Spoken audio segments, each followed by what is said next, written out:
Aaron Franklin, or as better known as the barbecue Jesus. Probably one of the most humble men in the barbecue game, with as much success and knowledge as he has. Now, a lot of people hate on the guy because he has soared to the top of the game, and people frankly worship him. Frankly. But he's not like that, guys. He's very humble, very down to earth, and I wanted to see what the Franklin brisket was all about, and I wanted to go ahead and make it just like he does here at home. In fact, we're going to be using our Old Country barbecue pit, and if you've ever seen Barbecue with Franklin on PBS and on YouTube, he actually uses a pit that Old Country doesn't make anymore to cook his brisket in his class that he put on. So I've got an HEB prime brisket here.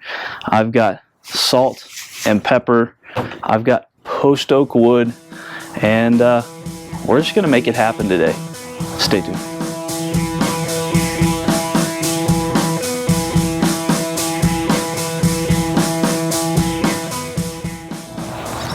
So just like with Aaron, we're going to start with a gloved hand for a clean hand, and then a non-gloved hand for a dirty hand. Now, I'm going to go ahead and get this bag open, and open it very minimally to preserve some of the mess. Now, my clean hand will be holding the knife at all times, and for some reason I chose my left hand, so we'll see how that goes.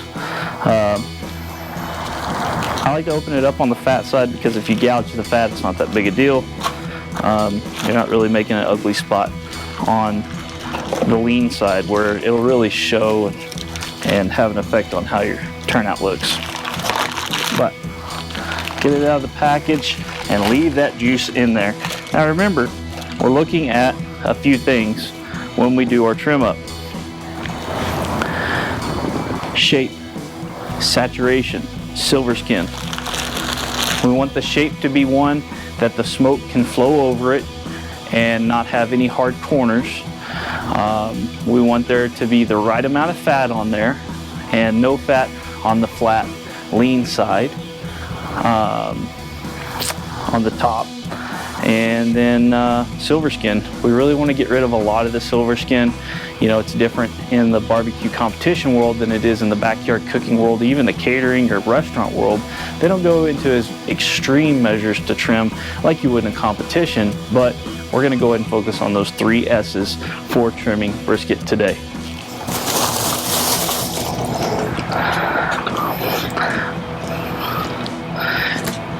Immediately I look at this brisket and I see that the butcher has some marks here, and we'll probably trim around those just to make it cook a little bit better. See these odds and ends like that? Go ahead and get those off.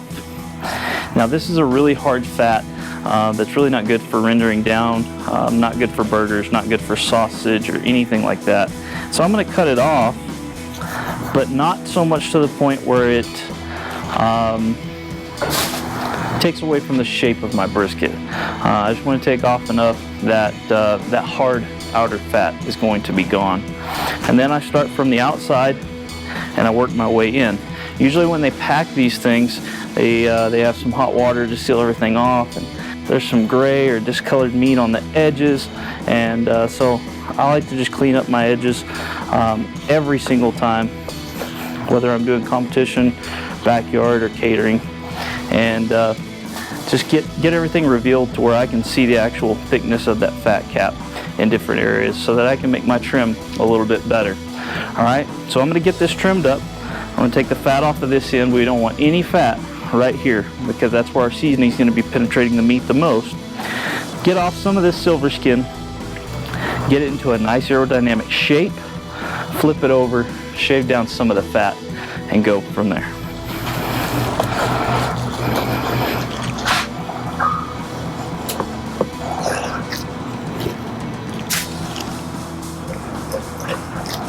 Alright, so you can see we're not anywhere near as in depth as a competition trim up. Got a few loose ends here. This is really it. I mean, this is not huge, not amazing, but there's 3 areas that we did focus on. We've got a good shape. The smoke's going to roll over this nicely. This brisket's going to sit in there, and the smoke's going to roll over everything, and it has a good shape with not a lot of resistance. Maybe I could take a little bit off of there just to help that a little bit, but not a lot of resistance. So we've got our shape, we've got our saturation. This is a really thin layer of fat up here, and then got pretty much nothing on fat here. Let's take this off real fast, and notice I'm using really long sweeps of my knife. You don't want short sweeps. You want to keep that knife kind of adjacent as much as you can to the top of the brisket, and just get that off. Now, we're not looking to get all the silver skin off, but we got our saturation, we got our shape, and the majority of the silver skin is off, and that's going to allow ample penetration, yes, penetration of our salt and pepper. In this, I have 50-50 of kosher salt and coarse ground black pepper, and I try to get my salt and pepper almost exactly the same size so it doesn't separate too much. Every so often you got to give it a little bit of a twist and shake. You don't want to shake it too vigorously because it will separate even more, but I like to roll it and shake it like this until it looks like a Dalmatian and perfectly blended. We're going to start getting this seasoned up on the lean side and fat side down, because we're going to be cooking it fat side up. So the easiest way to do this in a shaker bottle is to make sure either you have a big opening or take the top all the way off. So I like to be about 8 or so inches above it, and get a hearty coating of salt and pepper on this bad boy, edges included. Gotta get it shaken up a little bit.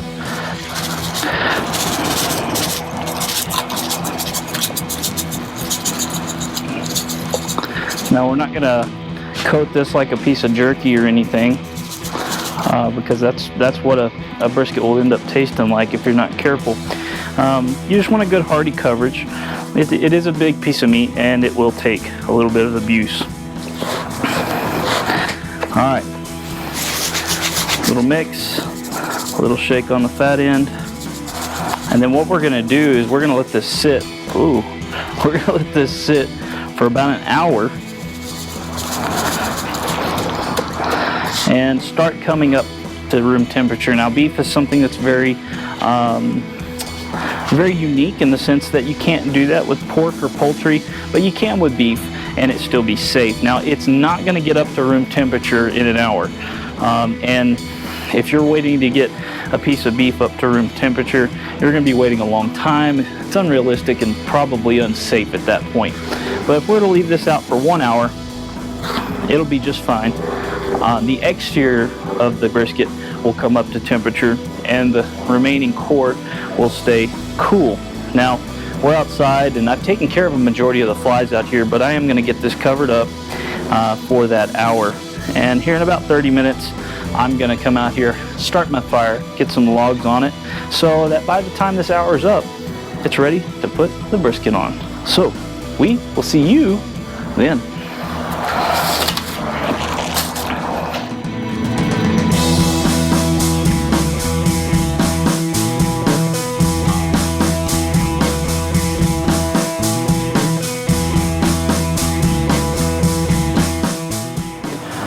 Alright guys, it's been just over an hour and this brisket has started sweating in. The seasonings have really started to meld into it, and the outer layer of the brisket has come up to pretty close to room temperature.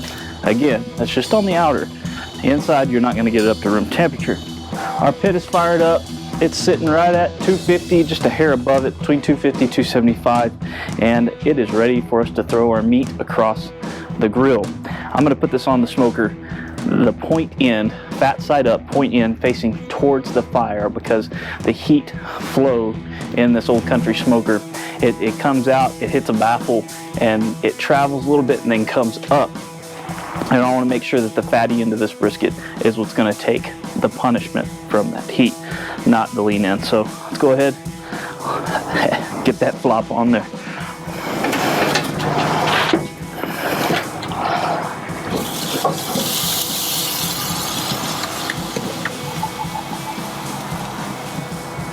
If you'll notice, I've got some wood in here, and that's just preheating.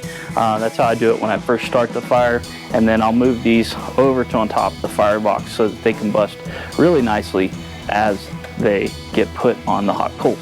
So we're going to shut this down, and I'm just going to feed the fire for the first 3 hours, not do anything at all.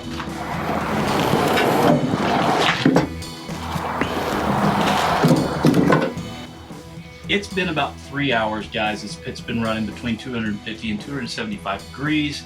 I think this brisket's ready for us to open it up and get our first peek at it, see how it looks, and see if we need to start spritzing with it. Now, according to Franklin, you can use apple juice or water to spritz your brisket down every hour after the 3 hour mark.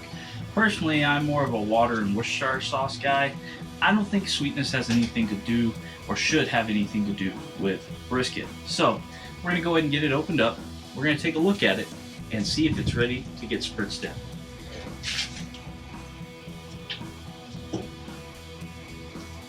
It is starting to look really, really nice.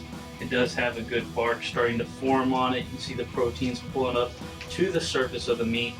That bark is starting to form really, really nicely. I am seasoning a pan in here next to it.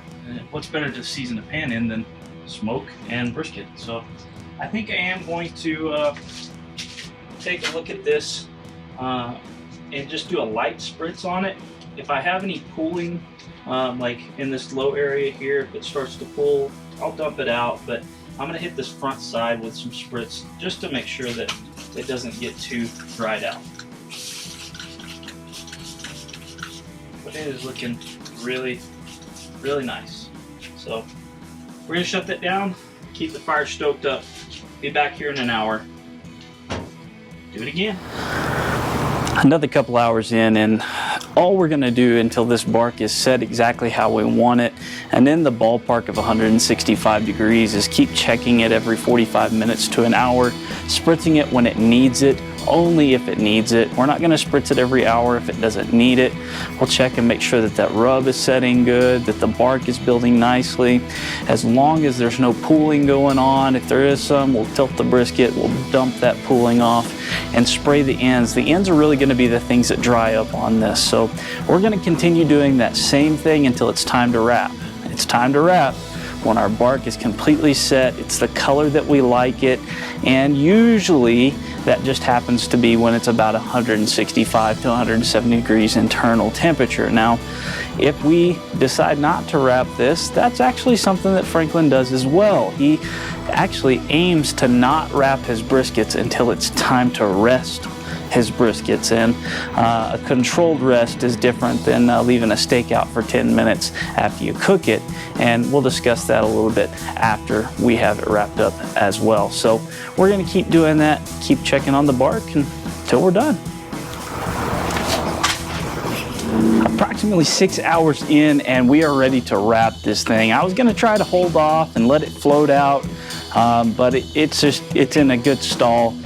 For such a small brisket at 6 hours in, 6.5 hours in, it shouldn't be stalling this much. So I'm gonna go ahead and wrap it. And I joined the Cool Kids Club this week. I got my Magnechef gloves in. If you haven't checked them out, make sure you do so. I'll leave a link down below, Magnechef.com. These are amazing silicone gloves with some great magnets. And if you wanna be a Ninja Turtle at cooking, that's how you do it. So we're going to get these situated to where they overlap a certain bit, and then I'm actually going to lay that there for now.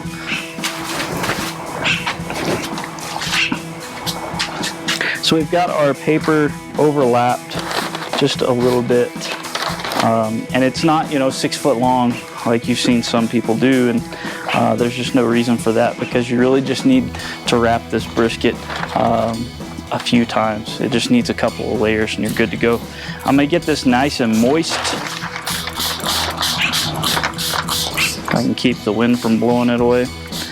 And this does two things. This makes the paper pliable, but it also allows the paper to do the job that it's supposed to do. Foil holds in too much moisture, makes it a little bit too wet.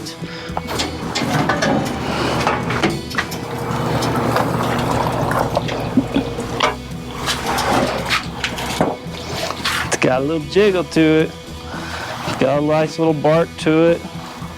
Fat side is up, and we're gonna throw it right there. And I love these things. I love how they just stick together like that. Magnetized. All right, now we're gonna give it a good hit of spritz on top of it. All right, and then we wrap and roll. So get it nice and tight on there, and fold this in. I like to crease it kind of at an angle. Fold this in. Again, I like to crease it at an angle. And we roll. We can roll it really tight. Once you get it rolled over, now we're fat side down. We want to pull that tight because we don't want this to steam. And then we're fat side up again, okay? And that's how we want to end it. So this extra tail, if there is an extra tail, I fold it kind of like the beginning of a paper airplane, like that. Pick it up, tighten the brisket in, and voila. Now, that also gives it a couple of layers underneath the brisket to protect it from that heat. Now, this particular smoker, the heat comes out underneath a baffle plate that's a little too long in my opinion. I need to shorten it down.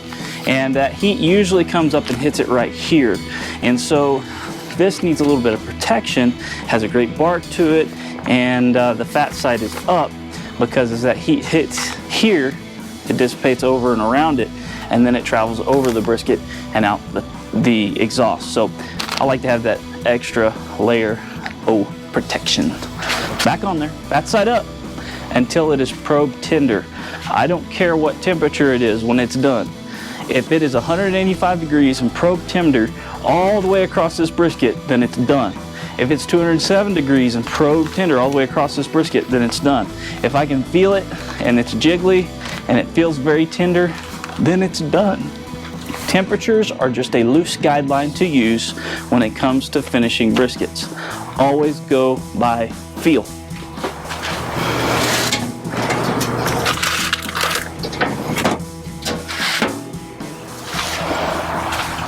Almost done. 9 hours into our cook and our brisket is looking amazing. It is probe tender. It feels really nice when you grab it. And so what I'm going to do is I'm going to take it from our smoker, and I've got a warmer that I use. It's actually an electric smoker, but it's a lot cheaper than a food proofer. And I'm going to put it in there, and I'm going to set the temperature at about 150 degrees for just a couple of hours. And I'm going to let this brisket cool down in a controlled holding environment. And we're going to let it come down just a little bit before we slice it. Now, normally at Franklin's, they'll do this for 10 to 12 hours. They'll cook it all day, let it set all night, and pull it out for time to slice and serve in the morning. We're not going to do that tonight. We're not going to let it rest quite as often or quite as long. I do have a video about letting it rest that long. I'll link it right over here. You can check that out. But I'm going to go ahead and get it pulled off. I'm going to get my Magnechef gloves. We're going to throw it into the food warmer, and we're going to let it rest for a few hours. And I am so excited to pull out our homemade Franklin style barbecue brisket, get it sliced up, and I'll see you when we're getting ready to slice it.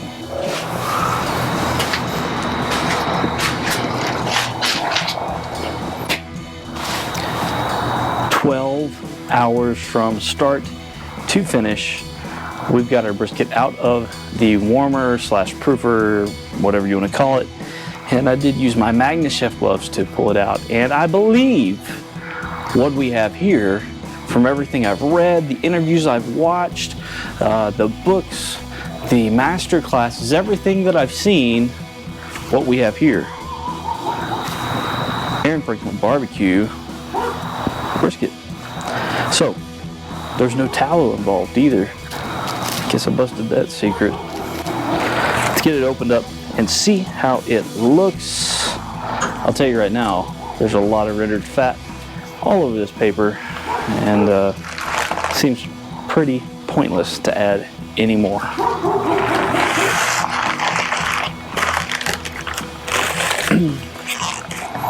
Oh yeah, she's nice and sexy, and she feels really good. You get your hands up underneath her, she feels really good. Amazing bark. Look at that. Look at that.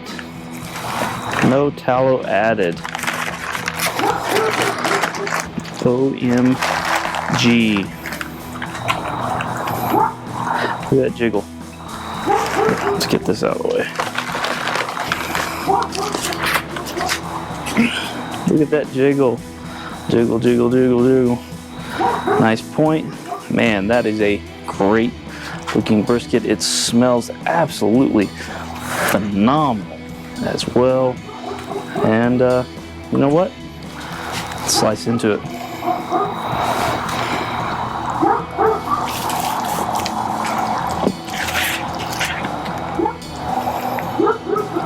Oh boy. That looks amazing.